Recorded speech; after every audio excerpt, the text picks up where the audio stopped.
Welcome back to Media Talks TV. I'm Tony J. I wanted to jump into a topic that's been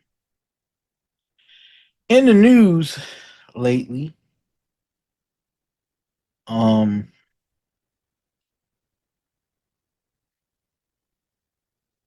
I I tried to think about how I was going to approach this topic because uh, part of me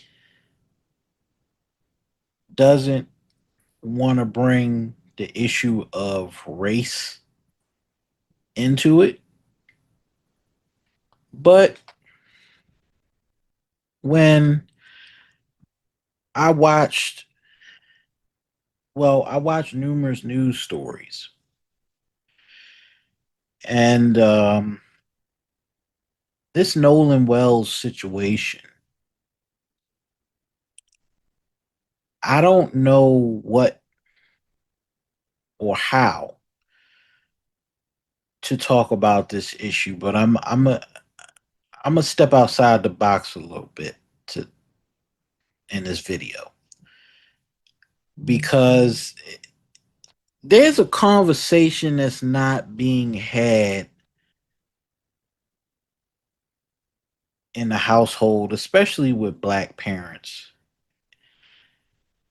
And some of us have been a little bit blinded by, you know, this this situation with Austin Metcalf and the whole thing about race being a part of criminal acts. And it's always been a thing in America where there have been two sets of laws. There's a set of laws for African Americans, and then there's a set of laws for white Americans. And one of the conversations that I had with my parents when I was younger, I was told that if I did anything or if I did anything that white people were doing, I would get in 10 times more trouble than the rich white kid or the white kid in general. And the truth is, even though we live in a society that does not have Jim Crow, does not have, we kind of turned the corner from uh, the Jim Crow era of, you know, separate establishments. We have rights. Um, I often find myself right back at square one. When you are a black man in America, you have to navigate two communities, you have to navigate two ways of life. And if you're able to navigate that and survive, then you've actually made it. Um, Being a black person, an only black person in white spaces, whenever it means going to school with whites or being friends with whites, you do not want to be the only black person in a white dominated room. It's just the same as saying you don't want to be the smartest guy in the room. If you're the smartest guy in the room, you're in the wrong room. And Nolan Wells' death should be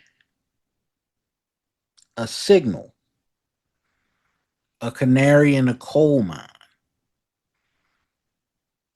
of what America is starting to become.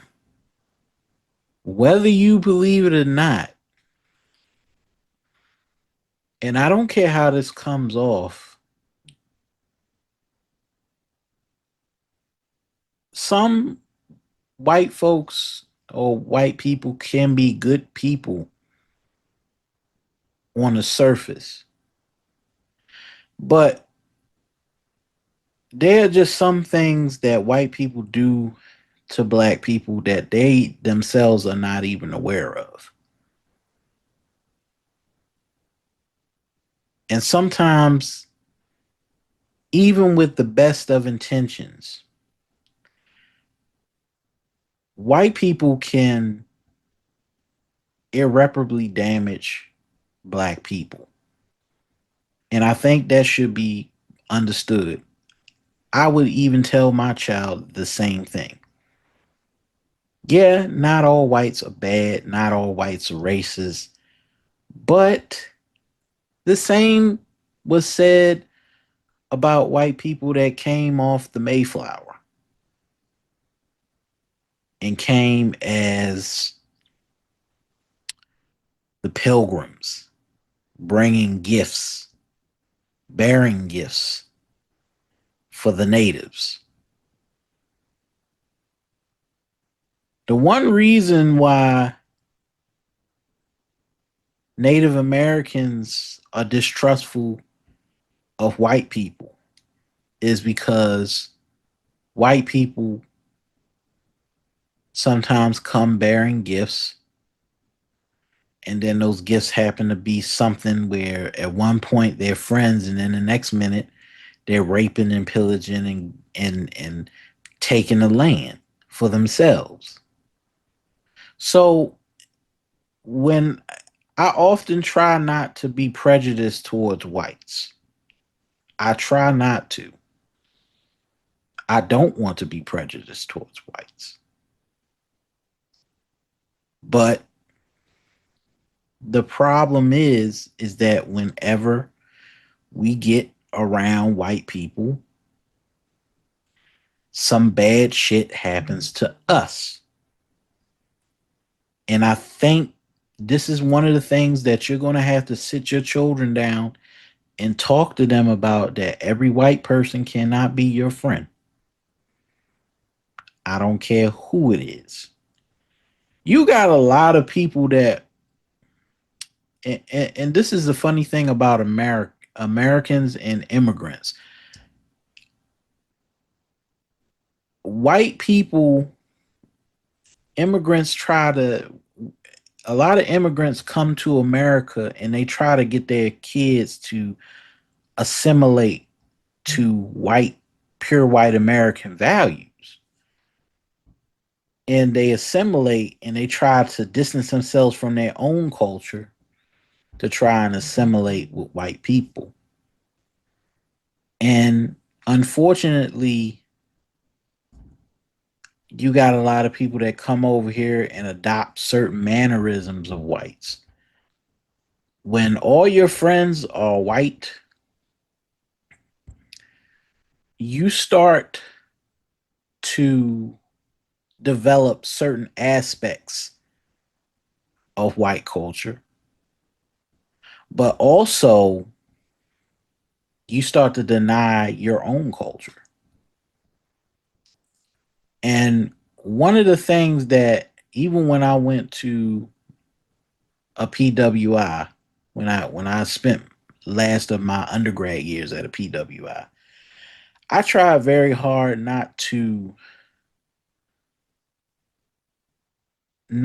surround myself around a lot of white people, but to surround myself around different cultures. So I had Latino friends, I had Filipino friends, I had Native American friends, friends that are non-white. And the reason being is because I wanted to understand them and their culture. So I participated in many extracurricular activities alongside them. But when you have black kids and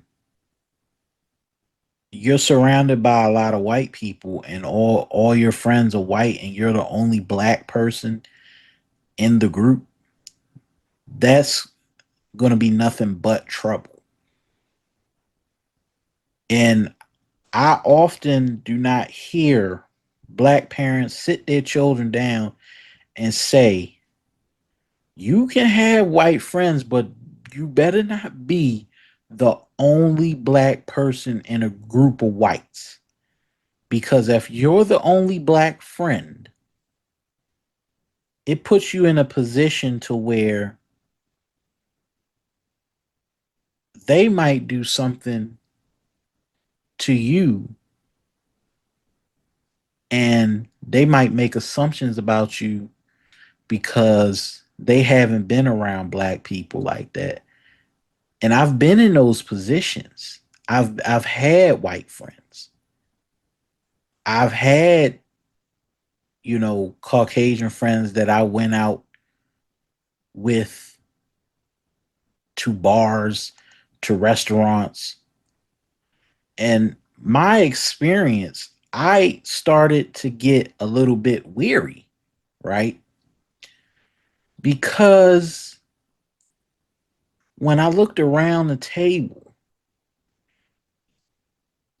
and my white friend invited me out with her other friends, and I started realizing and I started reading the room. I'm the only black person in the room. I don't want to be a token black in any situation. I don't care what it is. People like to call it, um, you have some of those whites that say, I don't see color. The first red flag when you're engaging with white people and you have a white friend or a white associate, make sure they don't say shit like, I'm colorblind. I don't see color. I'm not racist. I was never raised like that. Whenever you hear those type of conundrums, run, because you're not their friend. You're the token to keep them from addressing their racism. And the problem with this situation is this young man went with a bunch of his white buddies and they left him for dead. And yet he thought in his mind they were his friends. Now, like I said, again, some white people can be good white people. Some of them can have the best intentions in the world, but for the wrong reasons. The one thing I've understood is when you have white associates and white colleagues and you do something that's violent to them, you have to ask yourself in the back of your mind, at one point they're going to see you as the threatening black.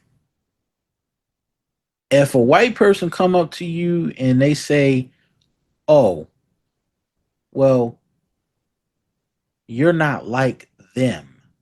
You're the non-threatening kind. You should be happy that you're not like them. These are people that do not really engage with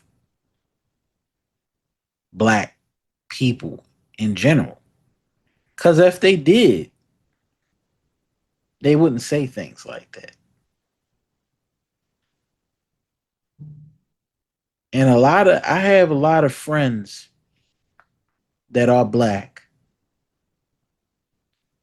and grew up around a lot of white people in Baltimore County and in other parts of the county. And they think that just because they're black, they're kind of excused from the conundrum of racism.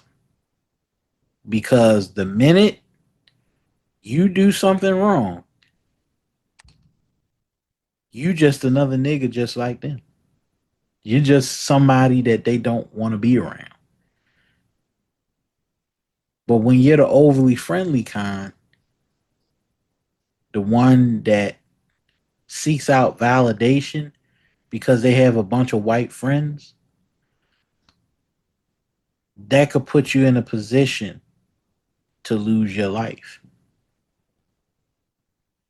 And Nolan Wells maybe found himself in that position because maybe he went out with his friends and his friends didn't have his back.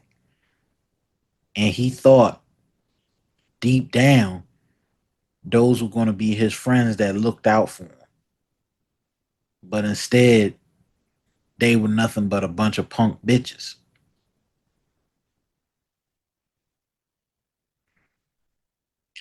And the problem is because it's Mississippi and because it's somewhere down in the Delta where we have had the preconceived notions about what goes on in Mississippi. Now, Mississippi is back into the national spotlight, just like it was when the three young men, the three Goodman, Cheney, and Swarner, went missing. It was always Mississippi. When Emmett Till went missing, it was always Mississippi. When somebody gets lynched, somebody gets tied to a tree, chained to a tree, and get burnt with a blowtorch, it's always Mississippi.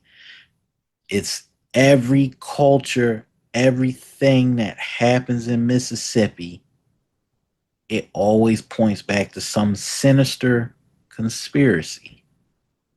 And now, in a lot of black folks' eyes, this now kind of harkens back to the old past that Mississippi was slowly trying to erase. But it seems like this shit comes back up every time when we mention the state.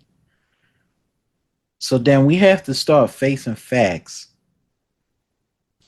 that Mississippi might be one of the worst states in the United States. Not just the poorest state, but one of the worst states in America to raise a family or to even start a business.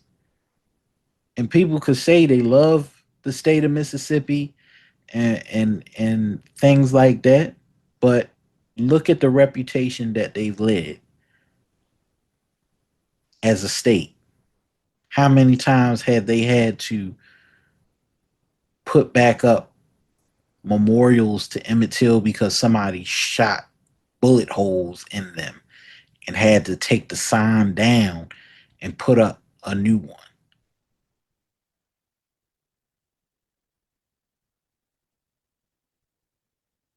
How much more FBI agents have to do more investigating before they could close the cases of Goodman, Cheney, and Swarner?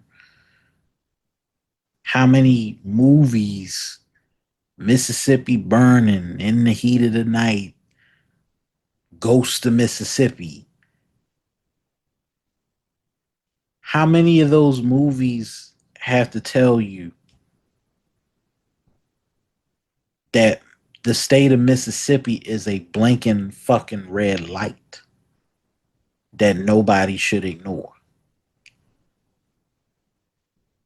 People have gone up missing. People have been, people have said that there's still lynchings going on in Mississippi, but then there's conspiracies even behind that, that those people end up missing or have their bodies thrown in the rivers, in the bayou, because Mississippi is a wetland and it's in a delta. All types of foul shit happen.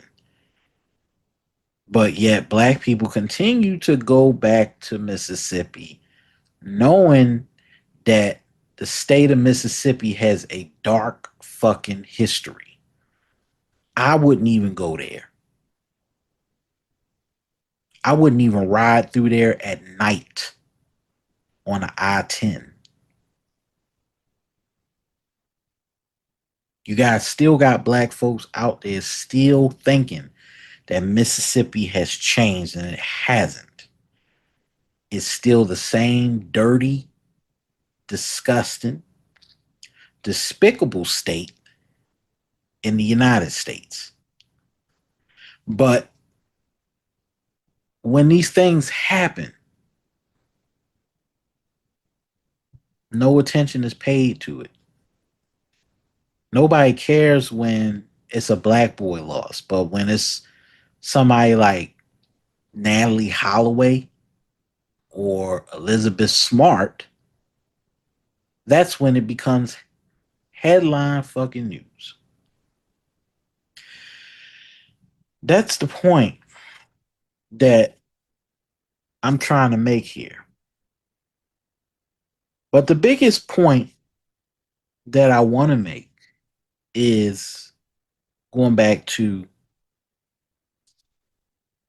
ground zero, which is most of us have put our trust in whites and had white friends only for them to betray us or turn on us because of the color of our skin, but because they had a natural curiosity about us because they had never interacted with black people.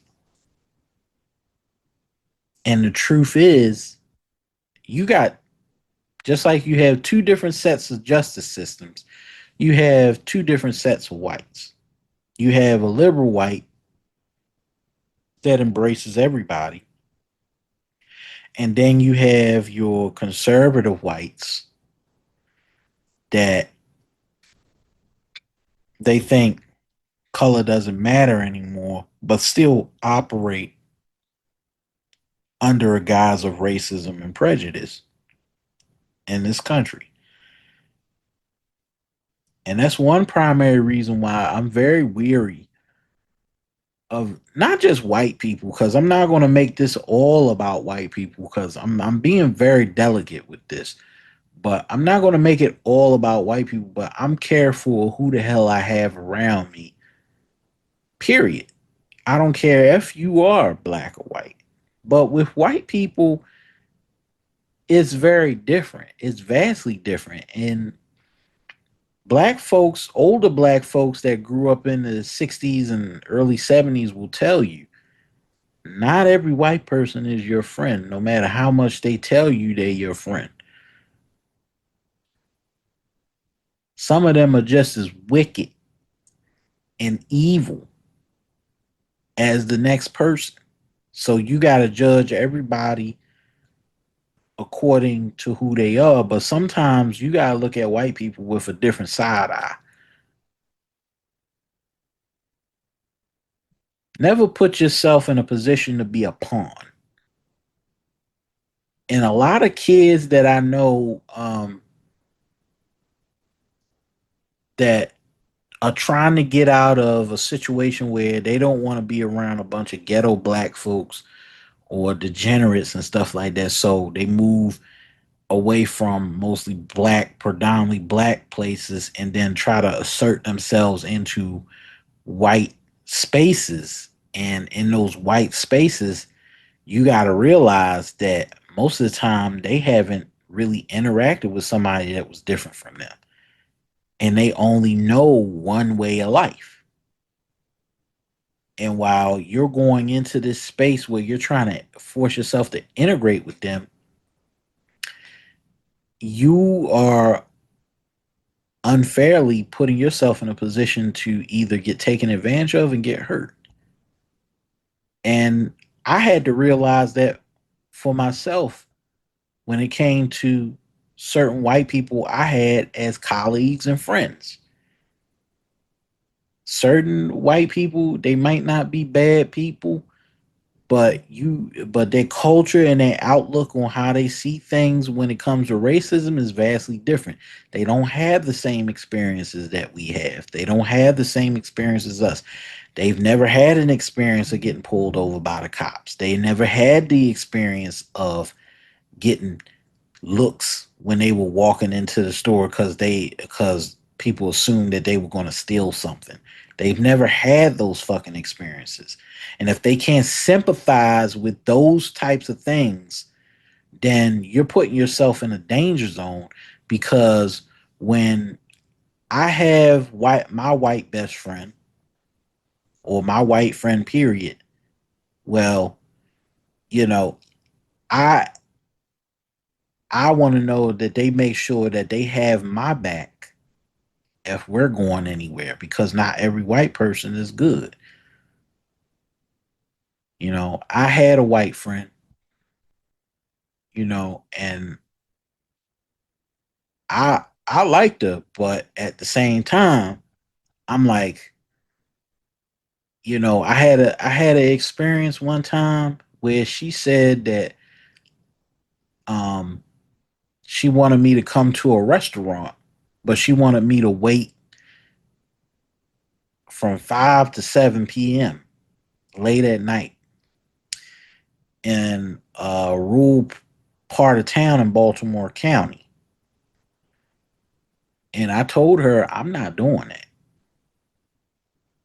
For one, the buses don't run out there, and two, you got to depend on a ride to get back home. And if you're going to leave me in this restaurant while you and your friends, you wait and wait, she had me waiting. She wanted to have me wait in the restaurant for her at 7 o'clock, from 5 to 7 o'clock,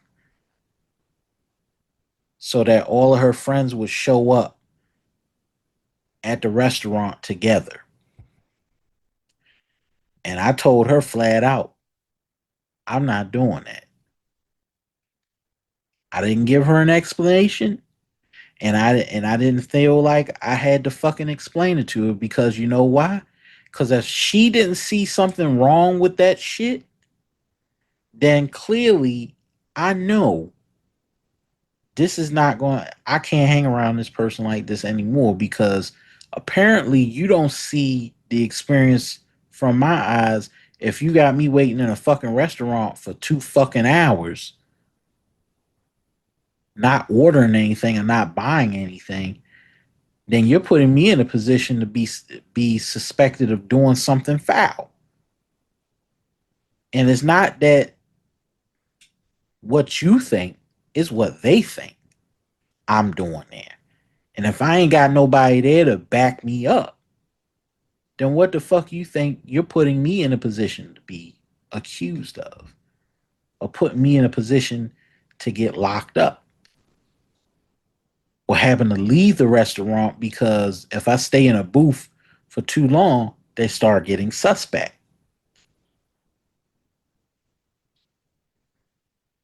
That's the type of shit that you have to watch out for, especially if you have a white friend. If your white friend can't sympathize for you, and it don't matter how many times he done quoted fucking Dr. King or Rosa Parks or any of the other March on Selma people or civil rights leaders, if your friend is that ignorant that they gonna let you do something or put you in a fucking position to get hurt, you can't be friends with that person. When I hear shit like I don't see color, I'm colorblind, we're all God's children in the eyes of God, and then, no, no, you're not gonna tell me that shit. Cause when I hear shit like that, you being fucking oblivious to the fact that there are racist motherfuckers out there that will look at me and think that I'm a fucking criminal. And we live in you live in Baltimore County. You don't live in fucking Baltimore City. So imagine you have a white friend and she's from the county and I'm from the city. And we want to go out somewhere near what? Bowley's Quarters. I remember she wanted to invite me to go somewhere out all the way out Bowley's Quarters. And you know, ain't no niggas out Bowley's Quarters. You go out there, you putting yourself in a position to get hurt. And the thing about the Nolan Wells situation is it ain't no different from Yusef Hawkins or Howard Beach or you know any of the incidences and Bensonhurst and all this other shit. You have to be careful out here because there are white people that play by a different set of rules. And I know now we always like to say don't generalize and not all white people are like this. I understand that, but you know what? Not all snakes are poisonous. Not all snakes are venomous. Is that the chance are you willing to take to get bit by a snake? You put yourself in a position to get bit by a snake and you don't know the difference between a python and a copperhead. Well, then what are you going to do? Oh, don't generalize snakes because one might bite you. But I'm going to save face and not fuck with any of them. When I put myself in a position to get bit. And that's the thing you have to come out with when it comes to um, white folks and understanding that white folks operate from a, a different set of rules because their lived experience in America is not the same as a non-white person or a black person or Asian person or a Native American, either one. Their lived experiences are different. And that's something that we got to sit down and tell our children to say, look, I know that's your friend and all that, but at the same time, is that person going to have your back? Does that person understand your struggle? And most of the time, they don't. Most of the time, they go home to a decent family.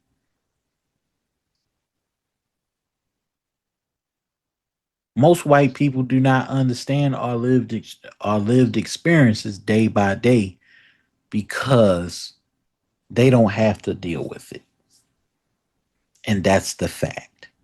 They don't have to deal with that experience because there are the antagonizers of that. And even if they didn't burn crosses or spray paint nigga go home or nigga go back to Africa, does not necessarily mean that they're not racist. There are some black white folks that are culturally ignorant to black to the black experience.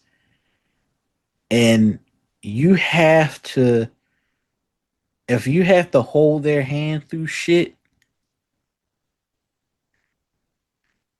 so that they could understand certain aspects of your culture, then you don't want to be around somebody like that. If they've never interacted with black folks or black people and you don't have that same lived experience that that other person has, then what the hell happens to you? This person doesn't want to come to certain aspects of your neighborhood because she knows that you come from a ghetto part of town. Then what happens? It's a scary thing. I had my white friends and I gave them chance after chance after chance. I tried to open myself up to their culture. I went to Ren Fest. I went to all these things. But at the same time, they didn't want to go to Afram. They didn't want to go to Drew Hill Park. They didn't want to go to Artscape or any of these places that had predominantly black culture. But they wanted to take you to where they were so that you could experience their world. Never make friends with somebody like that. You're willing to go into their world to experience their world, but they're not willing to go into yours. They're not willing to come to your house. They're not willing to see your parents or interact with your family. They want to keep that shit at arm's length. And the same thing with interracial couples too. You know, if you don't want to interact with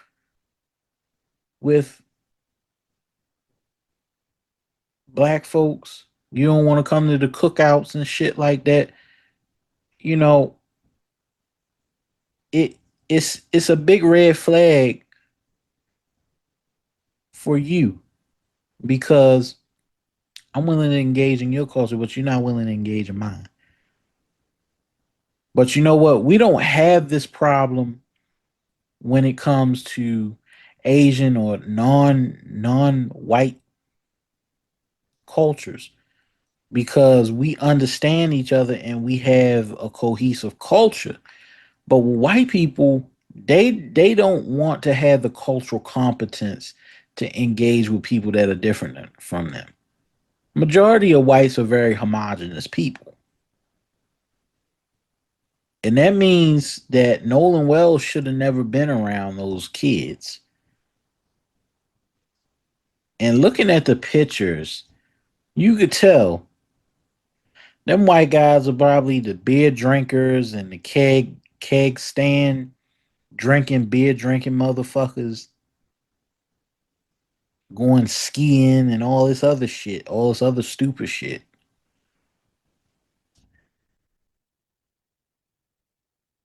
And it doesn't look right. It will never look right. And I've said, don't, you know, there used to be an old saying down south, don't be the fly in the pancake batter or don't be a fly in the buttermilk. And that's one of the problems that we're not teaching our children what not to do with white folks. And just because they can do it doesn't mean that you can do it. I don't care what it is. They drink a whole bunch of beers. Doesn't mean you gotta do doesn't mean that you gotta drink a whole bunch of beers too. That peer pressure and all this stupid shit. Come on, dude. Come on, dude. Stupid shit like that. That existed when I was going to college. I went to a PWI.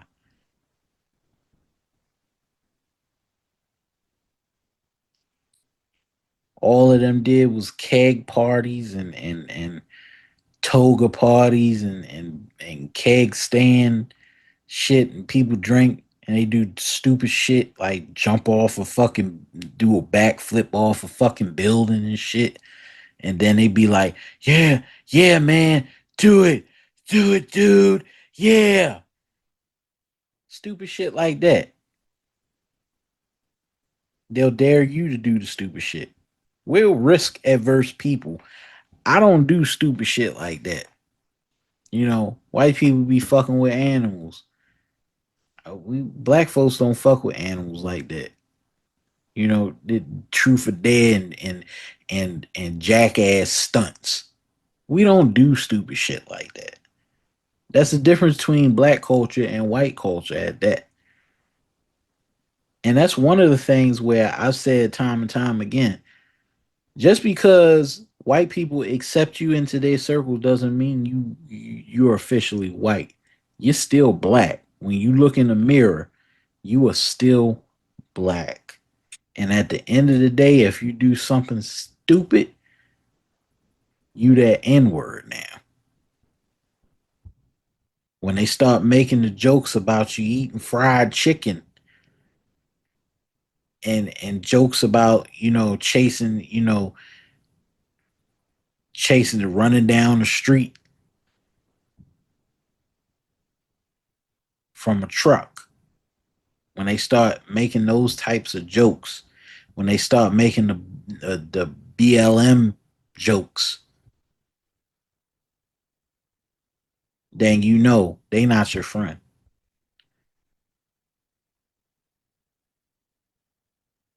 They not your friend at all. And when you're in that crowd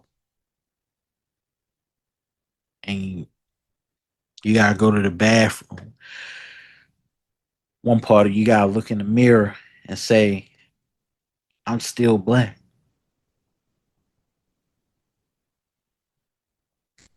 I'm still black.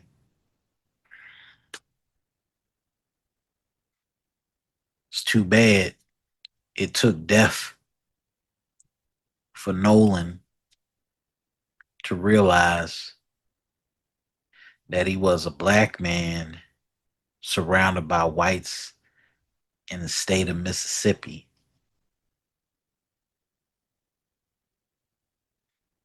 Maybe now he realizes it wasn't worth all that.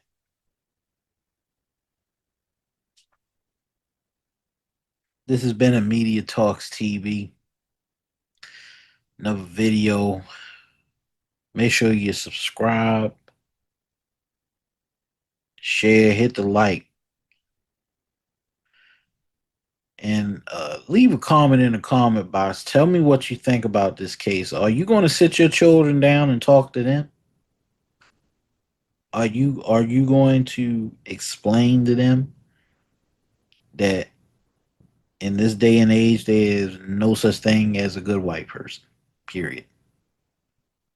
Even when with the best intentions, there's no such thing as a good white person. Period. I don't care what anybody says. Trusting, trusting them, got them causing all types of problems to us. Trusting them is leading to our innate demise. Remember, the Native Americans trusted them, and their whole race got wiped out. They came with buffalo. They killed off the buffalo.